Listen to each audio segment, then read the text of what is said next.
Hello guys, so today I want to decide about the Bible verse. I hope you have a great day and take care of your health also, because right now I'm healing on my skin also, so I think it take 2 or 3 days to get really back to natural back, but right now we are in a healing process. Alright, okay. Pada hari ini Injil akan memberitakan tentang fasa imamat yang kedua. Today, Bible will recite about Leviticus on the chapter number 2. Okay, on the chapter number 2. Okay, pada firman Tuhan yang pertama, apabila seorang hendak mempersembahkan persembahan berupa korban sajian kepada Tuhan, hendaklah persembahannya itu tepung yang terbaik, dan ia harus menuangkan minyak serta membubuhkan kemenyan ke atasnya.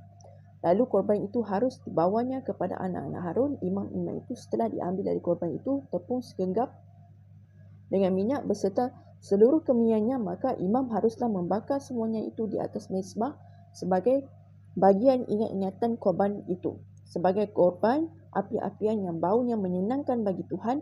Korban sajian selebihnya adalah teruntuk bagi Harun dan anak-anaknya, yakni bagian maha kudus dari segala korban api-apian Tuhan.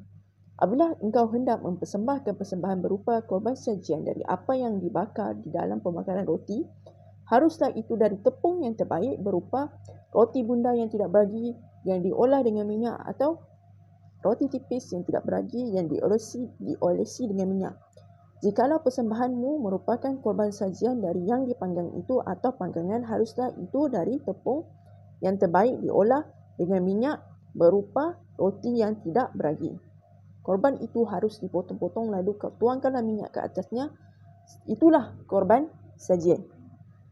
Jikalau persembahanmu merupakan korban sajian dari yang dimasak di dalam wajan, haruslah itu diolah dari tepung yang terbaik bersama-sama minyak. Maka korban sajian yang diolah menurut salah satu cara itu haruslah kau persembahkan kepada Tuhan, yakni harus disampaikan kepada imam yang membawanya ke mezbah. Kemudian imam harus mengkhususkan dari korban sajian itu bagian ingat-ingatannya, lalu membakarnya di atas mezbah sebagai korban api-apian yang baunya menyenangkan Tuhan. Korban sajian selebihnya adalah bahagian Harun dan anak-anaknya, yakni bagian maha kudus dari segala korban api-apian Tuhan. Suatu korban sajian yang kamu persembahkan kepada Tuhan, janganlah diolah beragi, kerana dari ragi atau dari madu tidak boleh kamu membakar sesuatu pun sebagai korban api-apian bagi Tuhan.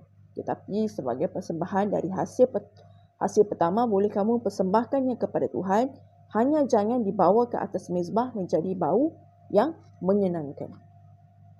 Dan tiap persembahanmu yang berupa korban sajian haruslah kau bubuhi garam, jangan kau lalaikan garam perjanjianmu Allahmu dari korban sajianmu, beserta segala persembahanmu haruslah kau persembahkan garam.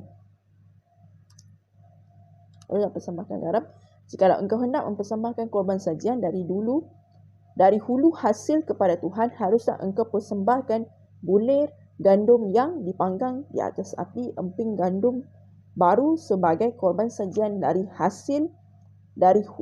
hulu hasil gandummu. Haruslah kau bubuh minyak dan kau taruhkan kemenyan ke atasnya, itulah korban sajian. Haruslah imam membakar sebagai ingatannya sebagian dari emping gandumnya dan minyaknya beserta seluruh kemenyannya sebagai korban api-apian bagi Tuhan. Okey, pada fasa imamat yang kedua, iaitu lebih kepada korban sajian yang baunya sangat menyenangkan bagi Tuhan apabila kita mengorbankan persembahan ataupun sajian kepada Tuhan, dan Tuhan sangat senang dengan bau-bauan yang sangat menyenangkan bagi Tuhan. Okey, yang senang menyenangkan bagi Tuhan. Dan maka imam harus membakar semuanya itu di atas mezbah sebagai bagian ingat-ingatan korban itu, sebagai korban api-apian yang baunya sangat menyenangkan bagi Tuhan. Okey, begitulah tentang fasa imamat yang kedua. Semoga Tuhan sentiasa menyayangi dan memberkati kita semua. Amin.